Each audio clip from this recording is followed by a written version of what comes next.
on his way. Devil is on his way. Devil is on his way, motherfucker. The devil gonna make you pay. Fall to your knees. Devil is on his way. Fall to your knees. Devil gonna make you pay. Fall to your knees. Devil is on his way. Mountain Murders is an Appalachian true crime podcast. Some content may not be suitable for all listeners. Listener discretion is advised. We say fuck a lot. Hey, y'all. Welcome back to Mountain Murders. I'm Heather. And I'm Dylan. I'm about to get the ruler out and smack your little hands. I think I need a chair that doesn't move. You're like such a fidgety child. I can't help it. Sit still. I secretly pooted and it's really bothering me and I'm trying to air it out. I'm sorry. Hey, the truth comes out. Along with the poot. Now they see what I'm dealing with. Well, I just didn't want an audible poot in the recording. But you don't care if you're swishing around in your seat over there. Well, it's got to be better. Well, you're making fart sounds with your seat, so there's that. Ah, yes. I see you know your farts well. So here we are. How are you? How are you doing? Ready to not talk about you farting anymore. Wow, I'll try to keep it a secret, but you pressed me. A few years ago, Netflix had the documentary Abducted in Plain Sight. Do you remember this documentary, Dylan? Yes, because it was one of the most disturbing things I've ever I watched. think most people found it to be absolutely mind-blowing that this could happen. For those of you who are not aware of the premises, Mr. and Mrs. Broberg, a suburban couple, dedicated their life to faith and family. I believe they were Mormon. I think so. And they had a daughter who ended up being kidnapped repeatedly over the years by a family friend. Yeah, he would like take her off for weeks at a time, right? Yes, and he had them all convinced that he was some kind of prophet. I don't know. It's a wild documentary. It's been a little while since I've seen it. If you haven't watched it, you have to check it out. And also, there is going to be a true crime drama debuting on Peacock that is based on this story. And it stars Anna Paquin and Colin Hanks. Huh. Will you watch that? I may.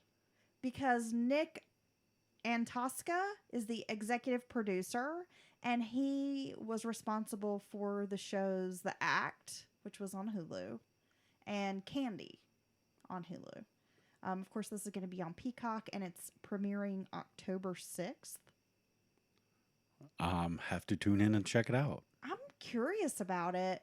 He said in a statement that it's easy to judge the Broberg's family story from the outside. No. When people hear it first, they get defensive, like how could parents let this happen? But it's a surreal story, and that when he first heard it, he empathized with the family's vulnerability and felt like he could understand their story from the outside.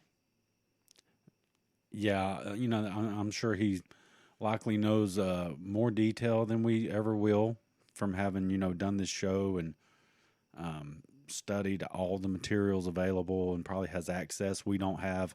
But you can't convince me that those parents are fucked. Well, he points to the fact that there was a master manipulator that preyed on the Brobergs' vulnerabilities and sexual preferences to position himself in order to kidnap their daughter. And that may be so.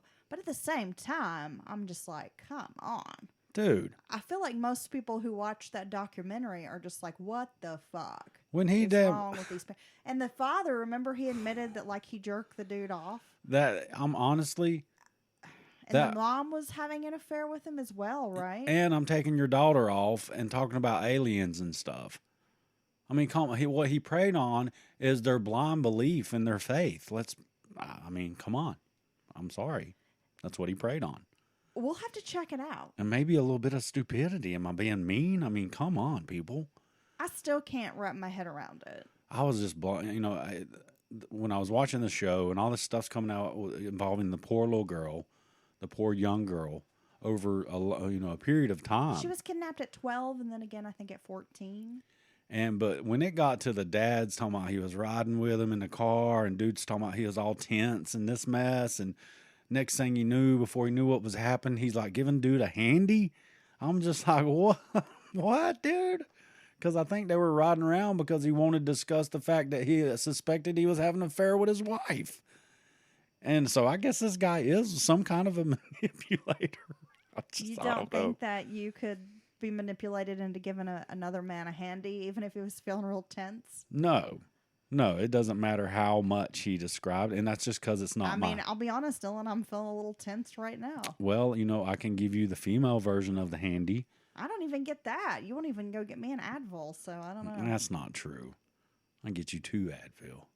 I'm feeling a little tense. I was blown away. No, I mean, it's seriously. definitely something else. It is one of the more outrageous true crime docs out there, in my opinion. It really is. It's been years since I've seen it, but it really is. Well, now we can watch the Peacock show, and according to this article from IndieWire, Colin Hanks is almost unrecognizable in the role. Like, he's made such a physical transformation. Is that Tom's son? Yes. Okay. You remember him from Dexter. Okay. He was, along with the Trinity killer, I believe, like the Trinity's assistant or something. Do you remember? Kind of had a lot of religious fervor, young man. Okay. Wasn't that in the Trinity killer season? I think so. Okay. I may not be correct about that, but you probably know him from Dexter. And he was on an episode a season of Fargo. TV show, but you didn't watch that, did you? No, I didn't watch that. It's really good. Keep telling you to check it out. I'll get to it one day. You don't listen to me. And then, of course, Anna Paquin. We all know her as the sexy, sultry Sookie Stackhouse. Oh, that's her. From True Blood. Hey. Yeah. Yes. She's pretty cute. She is. She was also Rogue in X-Men. I don't know what that means. She was the character Rogue. I don't know what that means. If she touches you, she just kills you. Ooh. It's the forbidden love. I want that power. You have that power. Unfortunately, you're still here. That's because I must not love you. That's because my superpower is an immunity to your superpower. Are you ready to get into today's true crime case, Dylan? We are still in Maryland, and we will be discussing a case out of Baltimore. Baltimore. Baltimore. The one more thing I saw, I feel like I would like to mention, is poor Kylie Rodney has been found. Apparently, according to a Facebook post from... That's been confirmed by news media sources now. Adventures with Purpose. I don't know if that's who... They're like an underwater diving team. Her car was located in approximately 14 feet of water, and she was confirmed to be inside of it. So now the question is... RAV4, I believe, right? Yeah. And now the question is, was it a terrible accident? Or obviously, was there any foul play involved? Either way, it's super sad. It's very sad. It's very sad. The only good thing about it is her parents know where she's at. She's been recovered. Yeah. All right. So, yeah, let's jump into it because there's just a lot going on. We could talk for an hour about everything happening. There's so much happening in the true crime world this week. That's okay. All right. So let's get into it. We're in Charm City.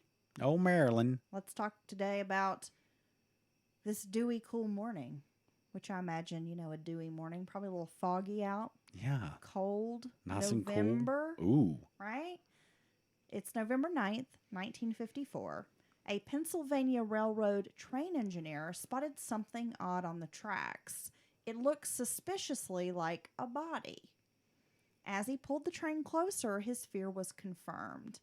Lying on the tracks just under the Baltimore's Belvedere Avenue Bridge was the body of a teenage girl. The Pennsy Express train was a commuter rail bound for Harrisburg, Pennsylvania. Only a few moments later, the Parkton Local, another commuter train following the express, would have come through and likely destroyed any evidence.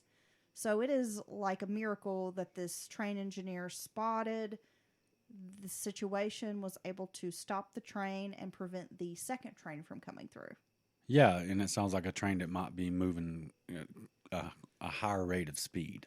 The victim's body was partially nude and covered in bruises with some scratches. She was missing shoes and a skirt. On her right thigh was a cryptic message written in lipstick. It was the name Paul. That's very strange. When police arrived, they determined she did not seem to be sexually assaulted. Her skull and jaw had trauma, and one of her fingers appeared to be broken. Law enforcement investigating the case determined she had likely been killed someplace else and dumped in this location, either tossed over the bridge above or someone had driven her down and had carried her body to this location along the track. And placed it basically on the tracks. Yes. Well, if they did that, obviously if the train were to hit it at any kind of speed, it would make it a lot harder to tell what had happened to her, right? Because you wouldn't know what injuries were caused by what. And I'm assuming that there wouldn't be much left of her if a train, hit her at speed. The area today, I believe, is called Jones Falls. But at this time, it was not, I guess, known as Jones Falls. But that's the area today. So if you're in Maryland or around that area, Baltimore, then you probably would have a better idea of where the location was.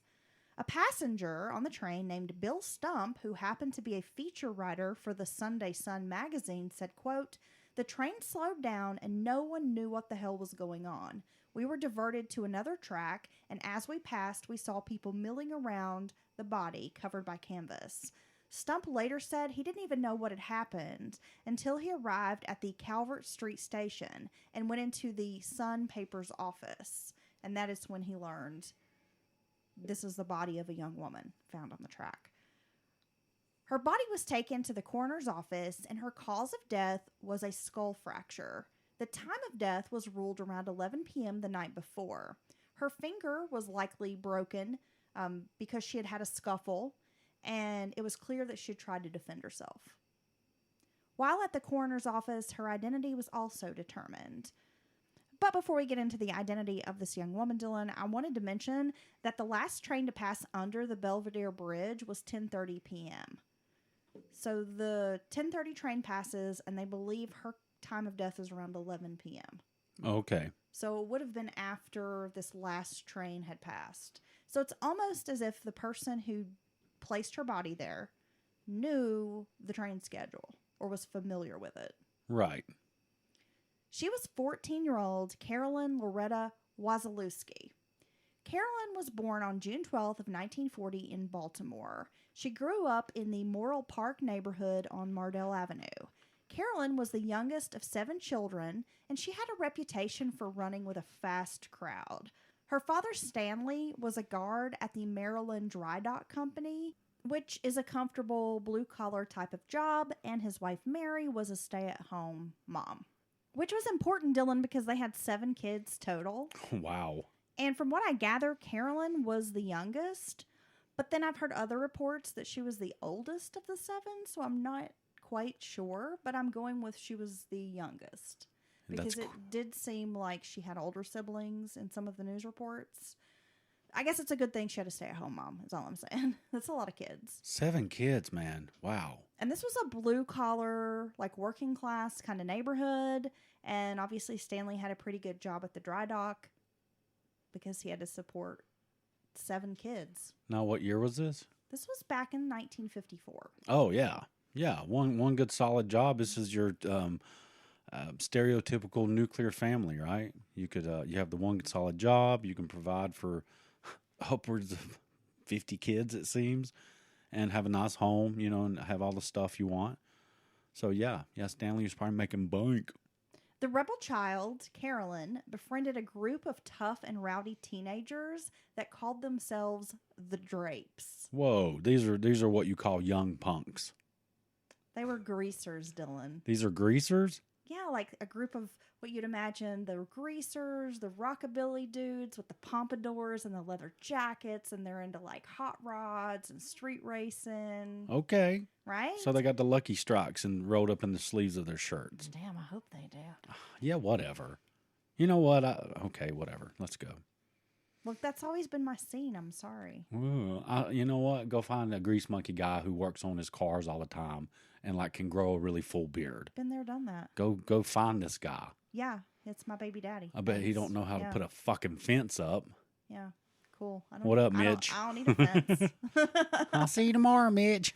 Oh, my worlds are colliding. Now, if you've ever seen the John Waters movie Crybaby, starring Johnny Depp as the dreamy crybaby, right? Then you know what a drape is. Again, they wear leather jackets. They are into hot rods, street racing. They listen to rock and roll music, and were sometimes considered hoodlums. Oh, yeah, young punks. Because, you know, I mean, anybody that's sort of outside the norm. I mean, back in the day, it was like these were the young punks, and people kind of looked down on them or thought, oh, they're trouble. And, you know, it's the same thing when you see the kids with the trench coats and the goth makeup, or kids with their pants sagging. I mean, there's always going to be these subcultures in these youth cultures that are that adults aren't going to understand. Well, yeah, even here in the country, we got the group of kids who they all got trucks, and they trade trucks and cars back and forth, and they do burnouts and mudding and tear cars up and fix Now they cars. all have mullets. And apparently they all have mullets now and are very politically motivated, it would seem, by all the flags. But still, yeah, just mostly what it is a group of kids, young people, doing stuff old people don't understand. Exactly. And not really causing trouble, just having fun. Well, I mean, this group of kids did Okay. All right. get a little raucous, right, at times. Wow. We're going to talk more about that. Carolyn earned the nickname Peaches, and she was very much swept up in this 1950s youth culture that was taking over Baltimore. Though officially a freshman at Southern High School, Carolyn looked much older than 14 and was often mistaken for an adult woman twice her age. And in photographs, you can see that she definitely looks not 14. Which would stand out then because kids tended to look their age more so. Boys and girls, you know what I mean? Carolyn loved dancing, a certain style of jitterbug that was called the dragnet. Wow. And she liked dating older boys who were drapes. I mean, let's be honest. She liked the bad boys. They called that the dirty jitterbug. The dragnet? Yeah. The dirty jitterbug? The old Okay. stanky leg jitterbug. Okay, Dylan. So she likes the bad boys. Obviously, she would not like you. And in the puritanical 1950s, it was frowned upon for young women, especially to hang out with those who drank alcohol, engaged in sexual activity, and sometimes committed petty crimes like stealing cars and illegal street racing. Now, I don't know if stealing cars is really a petty crime.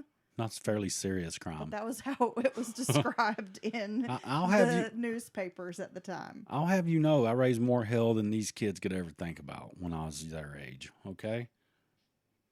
Are you the only hell your mama ever raised?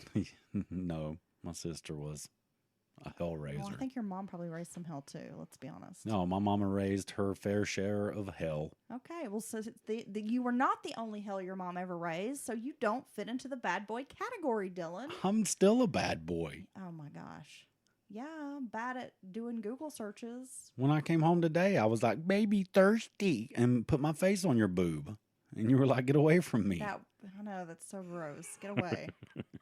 Be gone, evil one. Peaches was also known as Carolyn Wells at school, which was a name her parents and siblings adopted. They shortened the ethnic-sounding Polish name, and I don't know if that was just because Wells was like easier for people to pronounce, or if they were trying to maybe shy away from their Polish roots. Well, it's just it's done quite often by immigrants from various countries. Just kind of try to fit in a little more, and you know. Yeah, and I think back in the day, people did this a little bit more they wanted to sound more Americanized or something. Right. Exactly. So described as a popular girl, Carolyn, she was really well liked. She had tons of friends. She was the cool, fun girl. Everybody wanted to hang out with her. She was always looking for like thrills, fun, spontaneous kind of girl. Hey, it's like you. Concerned over their daughter's questionable behavior, her mother Mary had sent her to the house of the Good Shepherd to straighten her out. I guess it was kind of like a reform school. At 14, the girl had been dating a 20-year-old man who was serving time for grand larceny and breaking and entering. Not a good idea. Not a good person to be in a relationship with. Especially when you're that young and there's that big of an age difference. Look, Carolyn, a.k.a. Peaches, you can't tell her nothing. You couldn't tell her nothing, You could can you? tell her nothing, Dylan. She thought she was grown. So here's Peaches, loves the jitterbug, or the dragnet, Yeah. and loves the bad boys. Loves the bad boys. Likes hanging out with this quote-unquote rough crowd. You know, wearing the black leather jacket. Probably smoking a Lucky Strike. Leaned up against her hot rod cars. Yeah. I could see it in my head. Yeah, exactly. So on the evening of November 8th of 1954, which was a Monday night, Carolyn told her family she was going to meet a friend, Peggy LaManna, who lived nearby at a Washington Boulevard trailer park. Peggy was 16 and Carolyn was 14, but they were really good friends.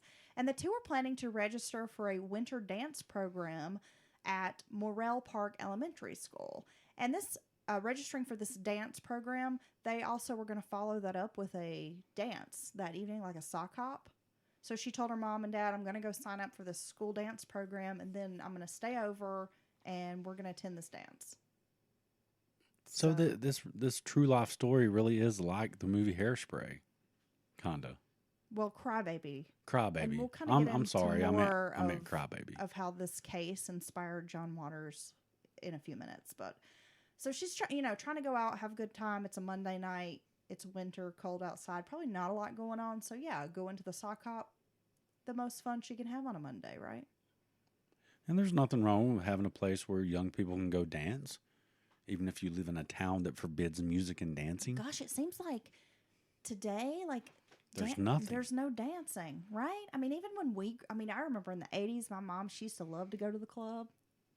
Right. With her leg warmers on and dance to, I don't know, she would flash dance all night or whatever she did at the club.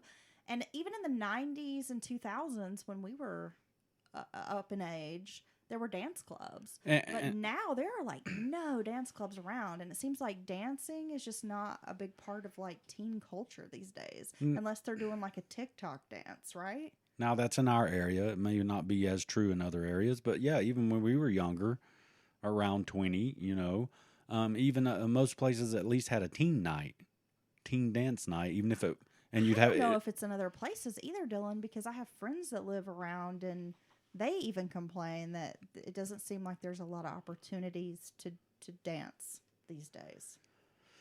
Yeah, I don't know. I don't get it. And I just want to foot loose, bro. I'm like Kevin Bacon on the floor. You know me. You know that I feel frustrated all the time and I just want to dance. Somebody has to call 911 because there's a disco inferno burning up on the dance floor when I'm out there. So it's 6:15 in the evening, and sadly it would be the last time Carolyn's family would ever see her alive. Carolyn, who was known to always be dressed to the nines, always had perfect hair and makeup, was wearing a pink sweater and a black skirt that had blue and pink arrow shapes on it. Like I can picture the skirt in my head. Almost like that atomic design. Yeah. But got the little arrows.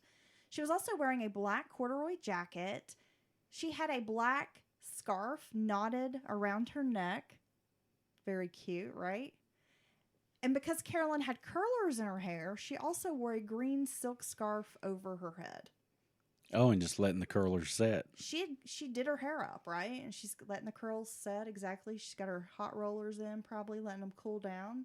So I imagine, and I don't know for sure, but her plan was probably to go meet up with her girlfriend. They would get their hair done up there and then head to the dance. Yeah, she was ready to go have a good time. And that's the other thing. I don't think people wear curlers in their hair anymore, Dylan. And I can't wait for big hair to come back.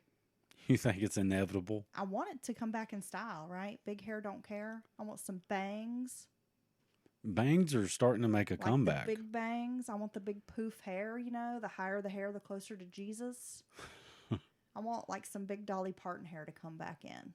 You just need to look back through your yearbook, middle school yearbook. Yeah, I think I'd rather have classy hair. That's what I call Camaro hair because it was like the crunchy bangs. Oh, so you want more? Like the big poofy, like bouffants, and like I think of Dolly Parton in the 70s, that hot rolled hair that's kind of teased up and teased out, right? But it looks pretty. It's not like crunchy. I think she's worn wigs the entire time. I heard. Well, I don't care. I want that hair to come back. That's all I'm saying. Well, Carolyn never showed up to her friend Peggy's home, and she did not register for the dance classes. When she didn't return that evening, her parents were very anxious. They waited for their daughter to return, and when she failed to show up by a reasonable time, they hit the streets hoping to find her somewhere on a corner hanging out, propped up against a car, maybe smoking a cigarette. So as soon as she didn't show up or do what she was supposed to, they started searching for her.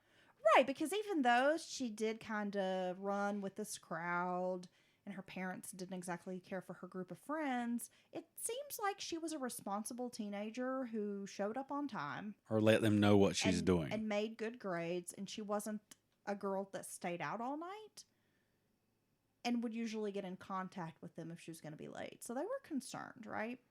Perhaps she had met up with friends or lost track of time. That's what they had hoped. It was a long and worrisome night, and they had no luck finding their teenage daughter. On November 1st of 1954, Carolyn had testified in a rape case. So just a week before. Against a local mechanic named Ralph Garrett. He was 45 years old, and he had allegedly assaulted one of her friends. Interestingly, around that same time, Carolyn had been beaten up by a boy. And her mother later reasoned that her daughter had never said anything or reported this to police because she didn't want to be branded a squealer.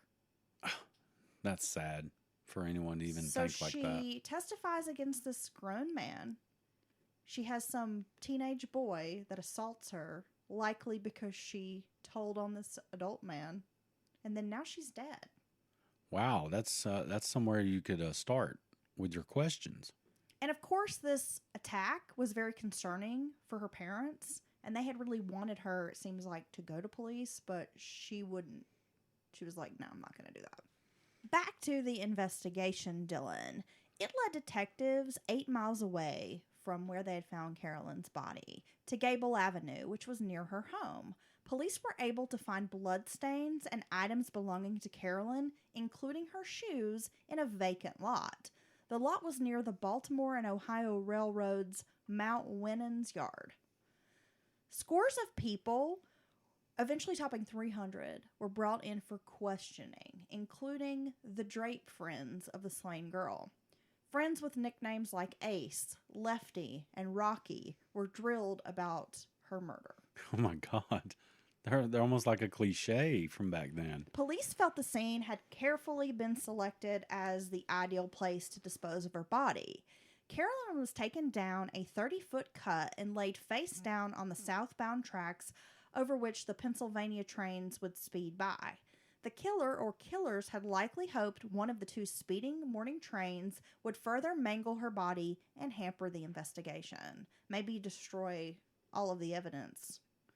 The man who became police's main suspect was Ralph Garrett, the 45-year-old mechanic that she had testified against. On her friend's behalf. Yeah. Like maybe she was with her friend or saw him or something like that.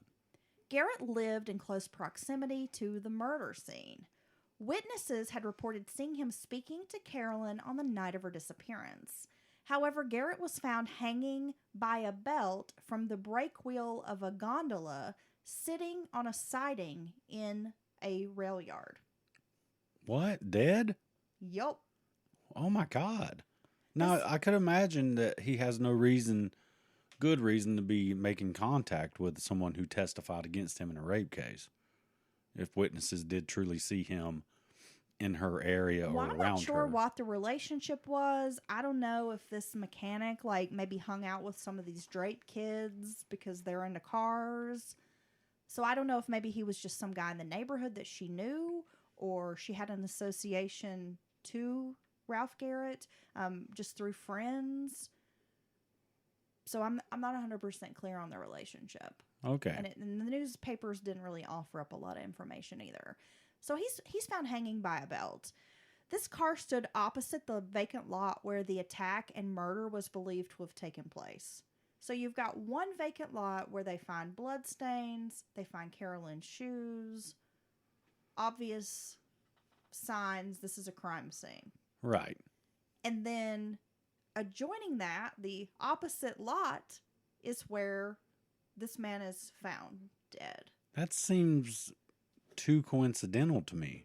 Garrett's wife reported that on the night Carolyn had disappeared and was murdered, her husband did not show up at home. After 2 days, his car was located outside of town. Garrett's wife reportedly told police that he had fallen into a deep depression recently because his mother had died. Law enforcement deemed the suicide unrelated to Carolyn's murder. Okay. But is it? Yeah, I don't know. I mean, it could just be a matter of that is an area where they both were known to be around and hang out. Seems really sus. But, I mean, just given she was connected to a rape case against him and actually testified in open court. And she was assaulted and killed possibly in the one vacant lot. And then right next door in another vacant lot, he hangs himself. I mean, that's a lot. That's a lot of coincidence. In the aftermath, crowds gathered at the Charles W. Kochakis funeral home, which was in the 600 block of Washington Boulevard, to view Carolyn's body and pay respects to her family. The Evening Sun described the scene as, quote, "The burial dress of the blonde high school student was a flowing blue negligee, which completely covered evidence of the brutal treatment which resulted in her death. A simple carnation corsage rested on her left shoulder over a sheer lace jacket, and a cameo pendant hung in her neck. In her hands, a shiny rosary reflected the gentle gleam of the flickering candles." Now, is a negligee? Is that a type of dress? I always think of that as like a nightgown. I think yeah. But another report described it as it had been sort of a gown that she had worn to a dance. Okay. She had really loved this gown, almost like a prom dress or like some kind of formal wear. So maybe they're describing it as a negligee because it's made out of chiffon or Soft, like a silky. Okay. satin. I'm not 100%. I was just confused sure. because I've always heard that as like basically nighties and stuff that, What's a nightie? like lingerie. Okay. I've always connected negligee to lingerie. Is that wrong? Okay. No, that makes sense. I was just like, what's a nightie? That's like something you put on a 5-year-old or like a baby. No. Here, Is it? put on your nightie so you can go nighty-nighty. Well, don't say that. That's not what it is, right? Well, that's what, I don't know. Because in my head, it's connected to like sexy clothes. I don't know anybody that calls it a nightie. Okay. It just makes me think of something that like your granny would say to you as she's like laid out your jammies for you to put on. Right? I guess I should with the little feet. I should stop saying night night when I go to bed too. Oh, I don't know. Is that sexy time? That's not. Okay. So yeah, I mean that's just how they described it. But as I said, another report had described it as almost like it was some sort of semi-formal or formal wear that she had, I believe, worn to a dance, and she really loved it. It was like one of her favorite dresses. Okay. Well, So thanks I'm just imagining it's probably like silk or satin, chiffon, something Okay. like that. And maybe the writer didn't have a great way to describe it. Well, thank you for the And clarification. with the little jacket, I'm imagining it's probably like one of those little short, like bolero jackets or something, because those were quite popular in the 50s. I don't know what any of that means. Yeah, well, I don't know what a nightie is, so there we go. Well, thanks for clarification, because in my head, I'm picturing her in her coffin, God rest her soul, in like a nightie, a lingerie-ish. Oh, like they just have her in and like this is a very awkward funeral. like a baby doll? Is Yeah. that it? Okay. Like no. a pink with the little fur, the white around it. Yeah, that's so in my head, because my brain's So weird. in your head, you've got her looking like one of the fembots. Yes. And I'm like, what an awkward wedding for her, a funeral for her family. But she's just in her favorite dress. What is wrong with you? I don't know. Sometimes I wonder why my brain's What like this. What is wrong with you? That is, I don't even know. Okay, moving along, Dylan. On November 12th, with her girlfriends acting as pallbearers, which I thought was kind of cool, that her parents included her friends in this way. Well, yeah, that's very personal, and it's always good when I always got picked if I do go near a funeral. I always get picked to be a pallbearer, because I'm strong, obviously. Because you look like an ox, Yeah, and and you act like one too. but it really is a prestigious thing to do. Honestly, to be part if you are part of a funeral of a friend or family. Well, I just thought it was kind of forward thinking to have these young girls act as pallbearers. That's out of the ordinary, and I just thought it was kind of a cool way to incorporate her friends and let them be part of this celebration of her life. Even today, you don't see that often, honestly. Yeah, well, they carried her casket into St. Peter the Apostle Roman Catholic Church at Poppleton and Holland Streets, where a requiem mass was offered. She was buried near her grandfather at the Holy Redeemer Cemetery. A few months after Carolyn's murder, a teenager named Wanda Buckholtz Richmond received a letter that was 4 pages long and mentioned the deceased girl, Carolyn Wells. It said, quote, "You are stuck on yourself and want your own way. You think you can do with people what you want. So did C. Wells. She learned the hard way. So will you." The letter was signed by a Fort Meade soldier who called himself Ace, or the Ace. Carolyn Wasilewski's mother reported to police that she had also received a menacing letter after her daughter's death. Police attempted to locate the soldier at Fort Meade, and when they did, he voluntarily came to headquarters after being named by this young woman, Richmond. Investigators compared the letter sent to Carolyn's mother, but found the handwriting was very different. And of course, this is not like they had some professional handwriting analysis done, but just to look at it, it was obviously very different handwriting. Even the layman can tell it's likely not the same person. Worded very differently, very different language. So police just did not feel that this was written by the same persons. The soldier was never named publicly, but was determined not to be a suspect. On December 3rd of 1954, a 23-year-old man was brought into a South Baltimore hospital where a newspaper article and a photograph of Carolyn were found in his clothes. Now, he had suffered injuries in a drunk driving accident. He was one of 3 men and 2 young girls who had been tossed out of their vehicle along Route 301 in Glen Burnie, Maryland, after the car overturned and skidded about 140 feet up the highway. The medical staff who had discovered the items contacted law enforcement, and of course they questioned him. They didn't regard him as a suspect, but felt at that point they just couldn't pass up any leads. But they didn't really understand why he had this photo of Carolyn or the news article in his pocket. No, that's strange unless you were, even if you're her friend, it seems a bit odd to me. Even if you knew her when she was alive, to keep the newspaper article and photo with you.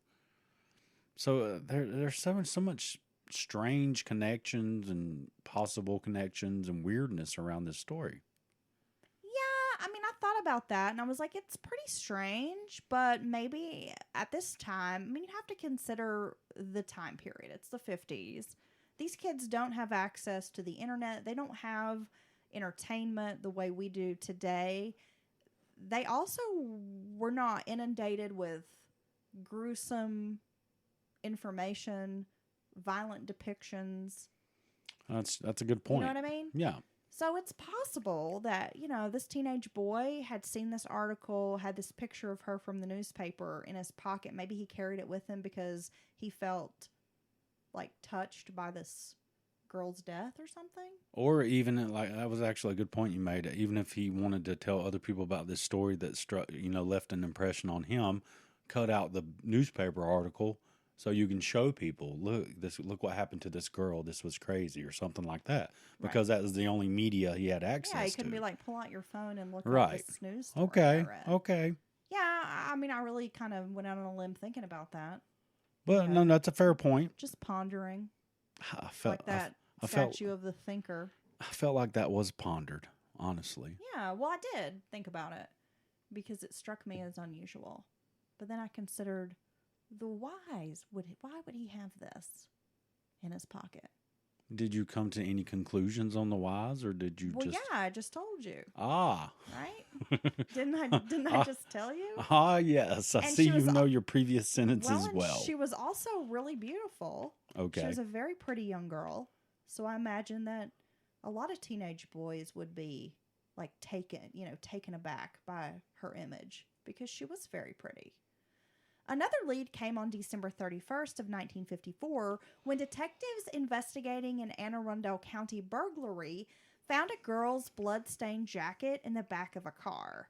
The car was found near a tavern in Marley Park where two men had been caught trying to steal musical instruments, whiskey, and cash. I like how you're just staring at me.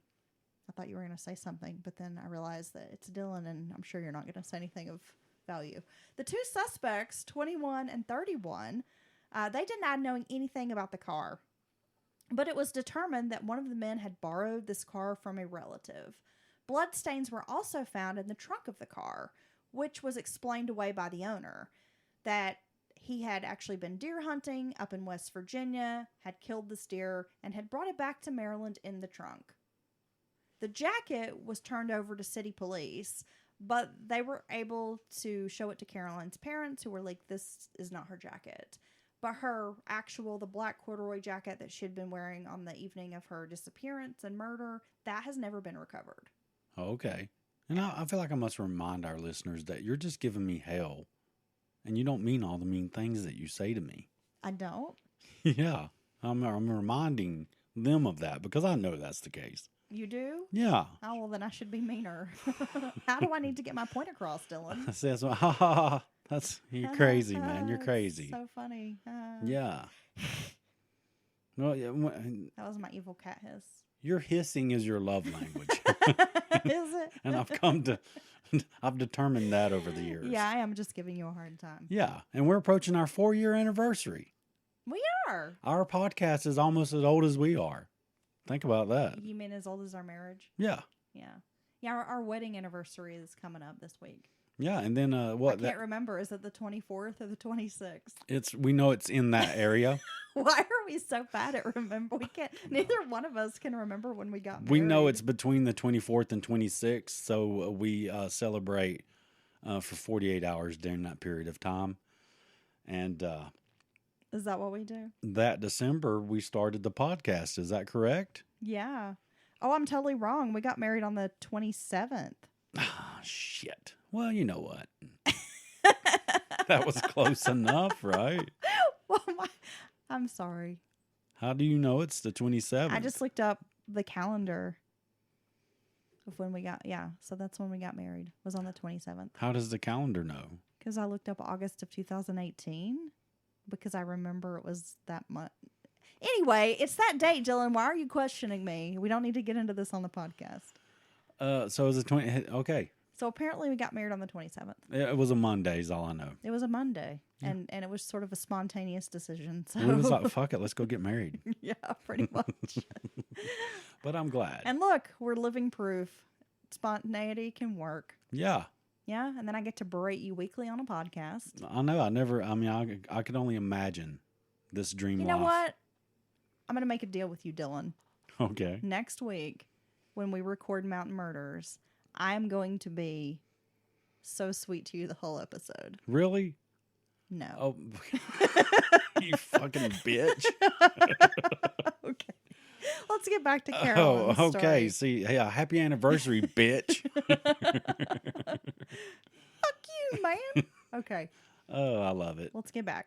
A year later, around December of 1955, another friend of Carolyn started getting disturbing phone calls from a female who told her, "You will receive the same fate as Carolyn if you don't clean up your ways." See, okay, so now we have 2 letters written. 2 letters from separate sources from as much as what they can figure, and now threatening phone calls from a female. To her friend, Okay. who is also, a female friend. Police investigated the calls, but nothing ever surfaced about who the caller was. Carolyn's murder remains unsolved.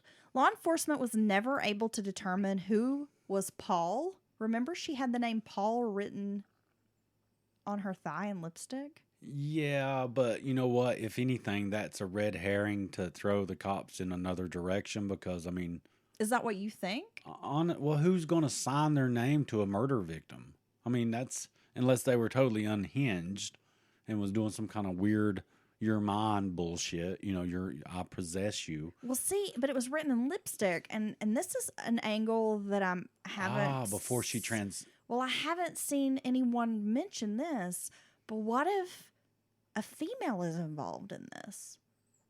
Okay. Like, say there was a jealous female, Okay. right? Pissed off at Carolyn for whatever reason, maybe jealous, and was like, we're going to beat her up or something, right? Right. Had some friends with her, male or female, I don't know. It could have been a group of people. Or maybe it could have just been another girl who attacked her. Okay. Right? So where does Paul come in? Because maybe Paul was that girl's boyfriend, and that girl had lipstick on her and wrote... I'm just imagining this could have been a female suspect who would have had lipstick on their person and might have written the name Paul, like, as an afterthought, like, fuck you, bitch. You know what I'm saying? Like, I don't know. Okay. You went in a different direction, I thought, because I thought you were going to say what I was thinking, which Well, I was have no idea what you're thinking. that the victim I'm sure it's going to be entertaining. had a lipstick available Well, at some that could point. have been true. And she was dying, and she wrote the name of her attacker on her leg. Well, see, that is another thought. And that's all she had at hand. I mean, that makes sense too, Dylan. No different than someone scribbling a note in their own blood. I like that you're thinking outside the box on See, this. I'm telling you, I bring something to the podcast. You do. I do more stuff than make a voice like this. You do. Thank you. You're wonderful. I know. And people don't, So, yeah, I mean, I don't know. My instant thought when I heard this, I mean, I feel like everyone's assuming that, you know, it was a male killer. But I'm thinking, what if it was another female? There could have been some jealousy at play. yeah, and they're pissed at Paul, too. And it doesn't sound like they found a lipstick on Carolyn's body and they didn't find one at this vacant lot. Okay. They found her shoes, Right. but her coat was missing. And that's not to say that Carolyn didn't have a lipstick in her coat, Right. but there could have been someone else there with a lipstick. Man, that's wild that this, I guess I'm kind of surprised this didn't go anywhere, this case. Because, I mean, it sounded like the cops tried hard as they could. They really did. And, but, you know, it being kind of a shocking case, I'm sure, as far as how she was found and all that. And, yeah, I'm kind Well, of... they didn't have, I mean, we have to also consider forensics at this time were not that great. They didn't have DNA. No, I would figure it'd be more like someone comes forward with some information Exactly. that they heard, or the, you know, the group of friends are talking, or the scenes talking about something. Yeah, I would assume that would be the most likely way it would be solved. Although it is very suspicious to me, the fact that Ralph Garrett was seen speaking to her, didn't come home the night she was killed, and then committed suicide. Or got suicided. Got Epsteined. To make him look guilty. I mean, maybe. I mean, that's rather devious on someone's part to do that. Or he could have just not been able to live with what he had done. And it sounds like he had some other issues in his life, possibly. He couldn't live with the guilt. And killed himself right there in the same area because he knew that he had killed her right there. I mean, that's possible as well. Sadly, Carolyn's father, Stanley, passed away, I believe, in the 60s. It wasn't like it wasn't far off after she had been found. And he was really young. I think he was only 54 when he passed away. Okay. So that's sad. And by now, of course, her mother's passed, and Everyone involved. I'm not sure if Basically. her siblings, but, you know, I mean, at this point, she would be, you know, she'd be quite up there in years if she were still alive. So I imagine that her siblings would probably all be in like their 80s, maybe 70s by now. Well, that's a right? sad story. I mean, it's one of those stories where the family and friends are just left never knowing for decades, for the rest of their lives possibly, It's very sad. what happened to her. And she was such a beautiful, vibrant young woman, you know, according to everyone who knew her. And she was really pretty. I mean, she was a very attractive girl. It's just really sad for her family. So let's talk about John Waters because he's my favorite director. She has a John Waters sticker on her car. I love John Waters. Okay, this is how far this goes. Okay, so he was 8 years old when this murder took place. And growing up, Carolyn's death became somewhat of a legend around Baltimore. And it loosely inspired the 1990 film Cry Baby. Waters remembered the media portraying the negative aspects of the Baltimore youth culture and the Drapes specifically, and how they essentially blamed these greaser kids for Carolyn's death. So even though there was no direct evidence of that and no one was ever held accountable from that group, they just kind of, if you listen to the media reports and all that in the newspapers and the news, they kind of insinuated that or kept bringing up this group of ruffians or so whatever. So then John Waters was inspired to write the song, Please, Mr. Jailer, let my man go free. Okay, Hatchet Face. I feel like I do look like Hatchet Face. You do not. I embrace my Hatchet Face. That's just your spirit animal. Okay. Actually, I would say my spirit animal in that film is the grandma. Crybaby's grandma. Okay. She's awesome. I think she's out like shooting squirrels or something. So, direct link to John Waters left a mark on him. This case Definitely left a mark on him. all of that. Okay. He even calls Crybaby's gang the Drapes in the film. Oh, wow. Right? Okay. Okay. Well, my resources for today's case were brought to you by many, many, many, many, many, many, many old newspaper articles. Huh. The older, the tougher to find, right? A lot from the Baltimore Sun, and I believe it's like the Baltimore Evening Star. I might be wrong about that. And your There knowledge, were a few from like the Washington Post. your knowledge of the John Waters movie Crybaby as well. Okay, sure. All right. Well, thank you for that. Now that about wraps up Maryland. Or are we going to squeak one more in there? We have one more in Maryland coming to One you more Maryland. next weekend. Okay. I'm kind of enjoying our regional. The weekend of our wedding anniversary, Dylan, which I guess is going to be on Saturday now that we know we got married on the 27th. Yeah, it's somewhere around the end of August. I'm not sure when we got married. Right. So we'll celebrate and we'll drop our last Mountain Murders episode in Maryland.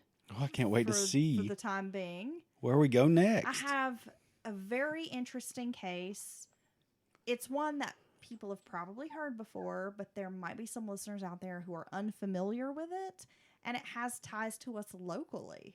Really? A little bit, yeah. I think it's going to be a good one. Very interesting. And I promise I'm going to be so nice to you the whole episode. Oh, that's sweet. So you're going to fake it. I hate it. Fake it till you make it. I guess. Yes, You know, and I hate being kind.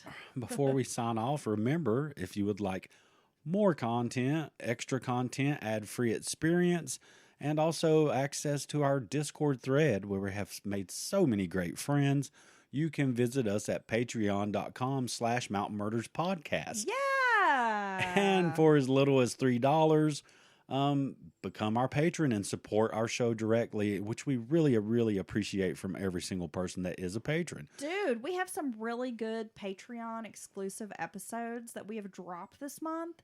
We covered the Ebby Stepek case out of Arkansas. Yeah, you've been bringing some full-on cases over there. Joe Ball, who is known as the Alligator Man in Texas. That was a crazy story. And we covered the Edgecombe County serial killer, a little-known serial killer out of North Carolina.